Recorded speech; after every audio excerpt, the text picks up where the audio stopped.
हुक्मरान इत्तेहाद की सारी क़यादत दुबई में जमा हो गई। नवाज शरीफ लंदन से दुबई पहुंचे, मरीम नवाज लाहौर से दुबई पहुंची, आसिफ अली जरदारी कराची से दुबई पहुंचे और अब वजीर खारजा बिलावल भुट्टो भी खुसूसी तैयारे के जरिए इस्लामाबाद से दुबई पहुंच गए। नवाज शरीफ ने दुबई में अपना क़याम एक हफ्ता बढ़ा दिया।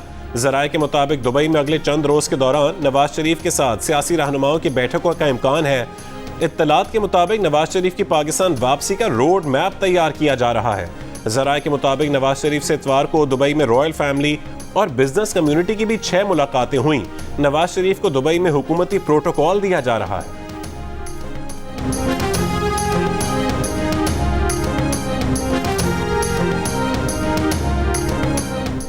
नवाज शरीफ की ताहयात नाअहली खत्म होने की राह हमवार। सेनेट के बाद कौमी असेंबली ने भी नाअहली की मुद्दत ज्यादा से ज्यादा 5 साल करने का बिल इत्तफाक राय से मंजूर कर लिया। इलेक्शन एक्ट में तरमीम के बाद आइन के आर्टिकल 62(1)(f) के तहत नाअहली की सजा 5 साल होगी। इलेक्शन एक्ट 2023 के तहत आम इंतखाबात की तारीख का ऐलान करने का इख्तियार इलेक्शन कमीशन को देने की तरमीम भी मंजूर।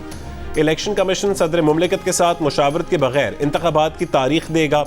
बिल पर सदर मुमलिकत की रस्मी मंजूरी बाकी है। सदर आरिफ अलवी हज करने जा चुके हैं। चेयरमैन सेनेट सादिक संजरानी कायम मुकाम सदर की जिम्मेदारियां अंजाम दे रहे हैं।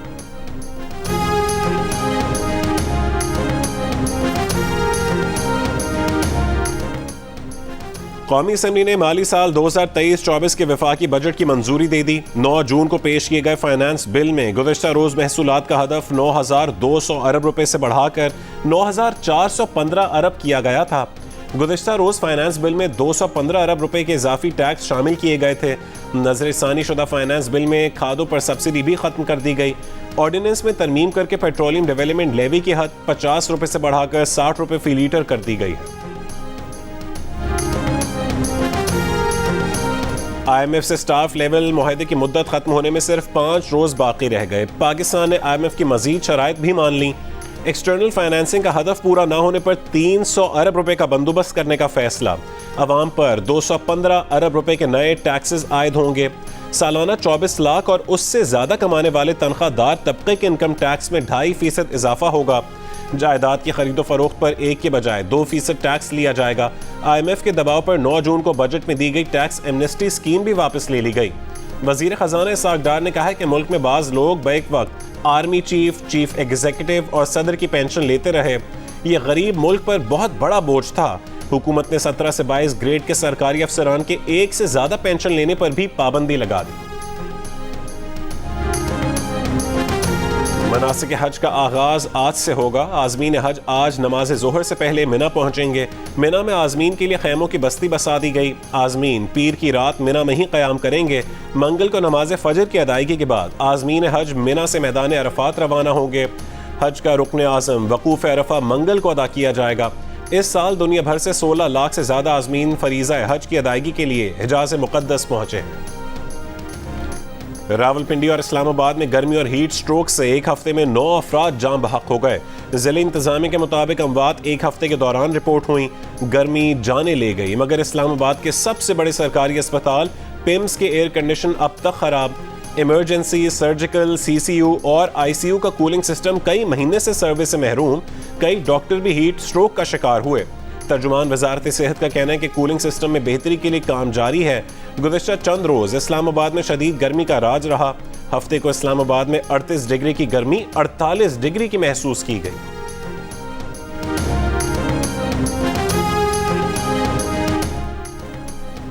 लाहौर में शदीद गर्मी के बाद बारिश से चेहरे निहाल। 1 घंटे से ज्यादा बारिश से मुख्तलिफ इलाकों में पानी जमा हो गया। सबसे ज्यादा बारिश एयरपोर्ट और अतराफ में हुई। बारिश और तूफान के बायस लाहौर के 150 से ज्यादा फीडर्स ट्रिप कर गए। लेस्को हुकाम का कहना है कि बिजली की मुकम्मल बहाली बारिश रुकने के बाद ही मुमकिन है। गुजरांवाला, शेखुपुरा, नारोवाल और सियालकोट में भी बारिश। कोयटा में भी बारिश के बाद बिजली का ब्रेक डाउन। शहर का बेशतर हिस्सा तारीकी में डूब गया। बलूचिस्तान के इलाकों चमन, किला सैफुल्ला, मूसाखेल, कोहलू और झलमक्सी में भी शदीद बारिश हुई। वादी ज़ियारत और गिरदनवा में यालाबारी भी हुई। नदी नालों में तुग़यानी। कल्लात के मुख्तलिफ इलाकों में भी मूसलाधार बारिश। 1 घंटे तक समंदर में तैरता रहा, लेकिन अपने साथियों को डूबने से ना बचा सका। यूनान कश्ती हादसे में जिंदा बच जाने वाले एक पाकिस्तानी की दुहाई। आज़ाद कश्मीर के हसीबुर रहमान ने बरतानवी नशियाती इदारे को बताया जबकि कश्ती का इंजन खराब हुआ तो एक बहरी जहाज ने आकर मुसाफिरों की मदद की, लेकिन अगर वो रेस्क्यू करते तो बेहतर होता। उन्होंने हमें पानी और बिस्किट दिए और चले गए। लोगों ने मदद के लिए भी पुकारा, लेकिन उन्होंने ना सुना। कश्ती डूबने के बाद दोस्तों को आवाजें दी, लेकिन अंधेरे में कोई जवाब नहीं आया। एक बहरी जहाज रेस्क्यू करने के लिए आया था, वो भी 1 से 1.5 किलोमीटर दूर चला गया। यूनान में कश्ती डूबने के वाक़े में 11 पाकिस्तानियों समेत 82 अफराद की अमवात की तस्दीक हो सकी है। कश्ती में तकरीबन 700 अफराद सवार थे।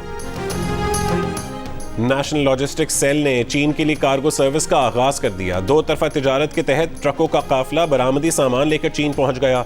वापसी पर ट्रक दरामदी सामान लेकर पाकिस्तान के मुख्तलिफ शहरों में पहुंचेंगे। कार्गो सर्विस इस्लामाबाद और कराची से काशगर और शंघाई तक चलेगी। चीन के रास्ते काजाकिस्तान और किर्गिज़स्तान के लिए ट्रकों के एक और काफिले की मनसूबाबंदी जारी है। तिजारती सामान की तरसील 4 मुल्की ट्रांजिट ट्रेड मुआहदे और बैनुल-अक़वामी रोड ट्रांसपोर्ट कन्वेंशन के तहत होगी। तहरीक इंसाफ के वाइस चेयरमैन शाह महमूद कुरैशी का वज़ीर ख़ज़ाना इसहाक़ डार से मुस्ताफ़ी होने का मुतालबा। कहा कि IMF को अब उन पर एतमाद नहीं रहा। वज़ीर आज़म शहबाज शरीफ ने भी IMF का ये मौक़िफ़ तस्लीम कर लिया है कि डार के रेवेन्यू इक़दामात नाकाफ़ी थे। भारत अमरीका मुश्तरका एलामिया पर भी रद्द-ए-अमल में कहा कि कौमी मसले पर किसी ने जिम्मेदारी का मुज़ाहरा नहीं किया। वज़ीर आज़म आम के सेल्समैनशिप में लगे रहे। अमरीका भारत मुश्तरका एलामिया पर भी कुछ कहते, क्या वज़ीर ख़ारजा ने कोई बात की? दफ्तर ख़ारजा की वो अहमियत नहीं जो सियासी लीडरशिप की होती है।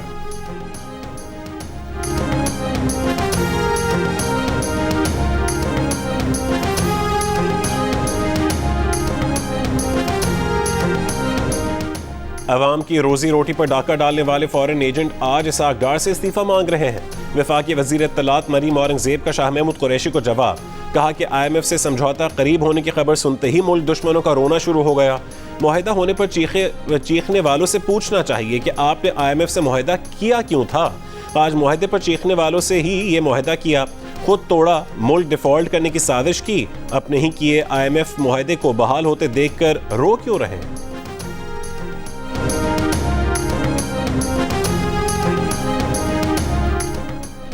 तहरीक इंसाफ दौर के वज़ीर क़ानून फ़रोग़ नसीम वज़ीर आज़म शहबाज शरीफ के वकील बन गए। वज़ीर आज़म ने मिलिट्री कोर्ट्स में सिविलियंस के ट्रायल के खिलाफ दरखास्तों में अपना वकील मुकर्रर कर दिया। सुप्रीम कोर्ट में जारी केसेस की समाअत आज फिर होगी। चीफ जस्टिस करार दे चुके हैं कि मंगल तक केस का फैसला कर सकते हैं। ये वहाँ पे जो कुछ हुआ है उसकी जो कम से कम ये हाउस सपोर्ट ना करे। ये हम जो प्रोटोकॉल इस्तेमाल करते हैं ना, ये डाले आगे पीछे जो होते हैं, पुलिसा आगे पीछे, जब इक़्तिदार चला जाता है फिर पुलिस आगे पीछे होती है, आगे नहीं होती। ये लोग जब देखते हैं आगे पीछे सायरन बजते हुए या पुलिसा जड़ी जो डालों में बैठी हुई देखते हैं पुलिस जो है, लोग गाली देते हैं। अगर आपको जान का खौफ है तो छोड़ दें, ये बात ना करें, ये पंगा ना लें, आम MNA की तरह जिंदगी गुजारें। बाकी हमारे भाई बहन जो है गुजार रहे हैं ना, अगर किसी को सिक्योरिटी की जरूरत है वो प्राइवेट सिक्योरिटी रखते हैं। ताहयात 12 बंदे, जहाज, हेलीकॉप्टर और गाड़ियां। सेनेट में मुराद का जो बिल मंजूर हुआ उसका दिफा नहीं किया जा सकता। कौमी असम्बली इस मामले से अपने आप को दूर कर ले, वजीर दिफा ख्वाजा आसिफ का मुतालबा। कौमी असम्बली से खिताब में MNAs के प्रोटोकॉल पर भी तनकीद। बोले लोग देखते हैं तो बुरा भला कहते हैं, प्रोटोकॉल नहीं छोड़ सकते तो ओहदे छोड़ दें। अगर जान का इतना ही खौफ है तो प्राइवेट सिक्योरिटी गार्ड्स रख लें।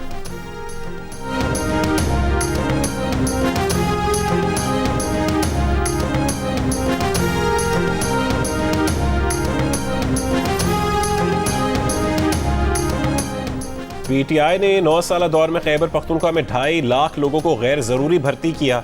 इसी वजह से सूबा मुआशी तौर पर बैठ गया। निगरान वजीर सनत और तिजारत का इल्जाम। अदनान जलील ने कहा कि अफगान बॉर्डर पर डॉलर स्मगलिंग से भी मईशत को नुकसान पहुंच रहा है। स्टेट बैंक के डिप्टी गवर्नर मुर्तजा सैयद की तरफ से 30 साल पहले के मनमोहन सिंह के बजट की तारीफ, लेकिन पाकिस्तान के नए बजट को मनमोहन सिंह के बजट से यकसर मुख्तलिफ करार दे दिया। मुर्तजा सैयद ने कहा कि मनमोहन सिंह ने बस साफ बताया था कि मुआशी बहरान आर्जी नहीं, उससे निकलने में 3 साल लगेंगे।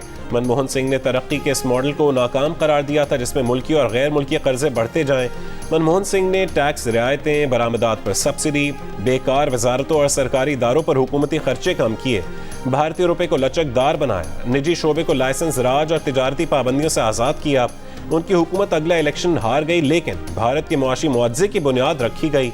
पाकिस्तानी पॉलिसी साजों के लिए भी सबक है कि सच बोलें, मुआशी माहिरीन पर भरोसा रखें और दुनिया से जुड़ जाएं।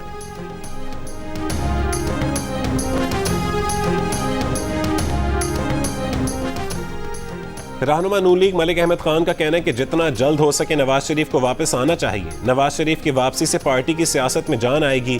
दुबई में नवाज शरीफ और जरदारी की मुलाकात होगी या नहीं, उन्हें इसका इल्म नहीं। प्रोग्राम नया पाकिस्तान में मलिक अहमद खान ने कहा है कि किसी कानून में नहीं लिखा कि नाअहली ताहयात होगी। फरोग नसीम के शहबाज शरीफ का वकील बनने पर कहा कि उन्हें फरोग नसीम की सियासी पोजीशन से इख्तिलाफ है। पीटीआई दौर में उन्होंने आईनी पोजीशन से ज्यादा सियासी पोजीशन ले रखी थी।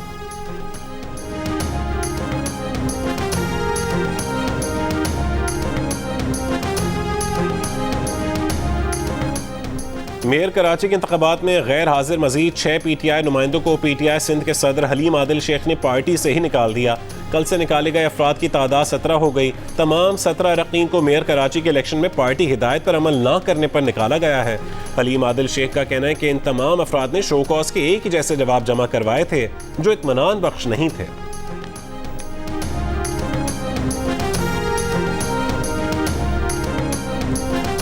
कराची के जना अस्पताल में लड़की की लाश छोड़े जाने का मुअम्मा हल न हो सका। सीसीटीवी में चेहरे वाजे होने के बावजूद पुलिस अब तक मुल्ज़िमान का खोज लगाने और गिरफ्तारी में नाकाम।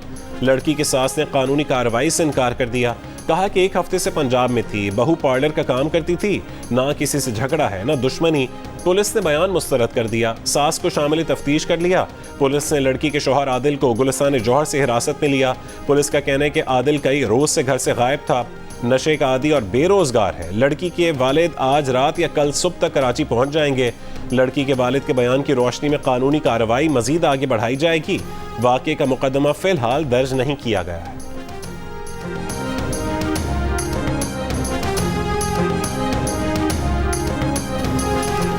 अमेरिका पाकिस्तान का सबसे बड़ा 2 तरफा तिजारती शराकतदार है। 2 तरफा तिजारत और सरमायाकारी को फरोग देने के लिए पुरअज़्म है। अमरीकी सफ़ीर डोनाल्ड ब्लूम की कराची में वज़ीर आला सिंध मुराद अली शाह से मुलाकात में गुफ्तगू। कहा कि दोनों ममालिक मिलकर अपने अवाम के लिए ज़्यादा मुस्तहकम और खुशहाल मुस्तकबिल को आगे बढ़ा सकते हैं। अमरीकी सफ़ीर डोनाल्ड ब्लूम ने कराची में American business council, overseas investors, chamber of commerce and industry और Pakistan council on foreign relations के ओहदेदारों से भी मुलाकातें की। उन्होंने पाकिस्तान नेवल अकेडमी का भी दौरा किया और मशकों का मुआयना किया।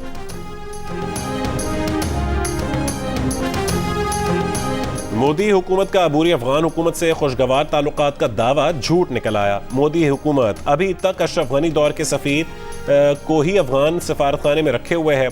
साबिक अफगान हुकूमत के सफ़ीर के ज़ेर इंतज़ाम अफगान सफारत खाने पर करप्शन के संगीन इल्ज़ामात हैं। अफगानिस्तान की हुकूमत ने मौजूदा सफ़ीर को सबकदोश करने के अहकामात देकर अफगान सफारत खाने के तजारती मुशीर कादिर शाह को अफगानिस्तान का चार्ज डी अफेयर्स तैनात करने का फरमान जारी किया।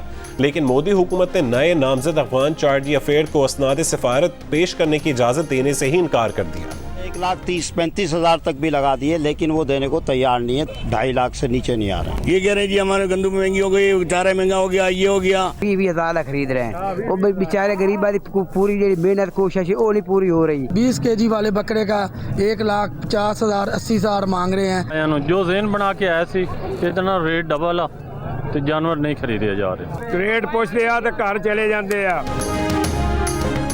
ईद उल अज़हा करीब और छुट्टी का दिन, शहरी मुनासिब दाम में जानवर ढूंढने निकल पड़े। मुल्क भर के मवेशी मंडियों में रौनक बढ़ गई। खरीदारों को देखकर व्यापारियों के चेहरे खिल उठे। महंगाई के सताए अवाम के अपने दुखड़े। कहते हैं कि जितनी गुंजाइश है उसमें इस बार जानवर मिलना बहुत मुश्किल हो गया है। गुजरांवाला की मवेशी मंडी में पहलवान बकरों के चर्चे। राजनपुर नस्ल के 10 बकरों के लिए 50 लाख की डिमांड। लाहौर में नाज नखरों से पहले गोल मटोल बकरों के दाम भी 5 लाख फी बकरा। मालिक कहता है कि तीनों खरीदने वाले को 2 लाख का खुसूसी डिस्काउंट देगा। सरगोदा में शहरी ने लाडले बकरे शेरों की सालगिरह मनाई, केक भी कटवाया। और कोहिस्तान में शदीद गर्मी और लू से बचने के लिए शहरियों ने ठंडे ठार पहाड़ी चश्मों और नालों का रुख कर लिया। कुदरती चश्मों और यखबस्ता नालों पर दोस्तों के साथ गपशप से लुत्फ उठाया।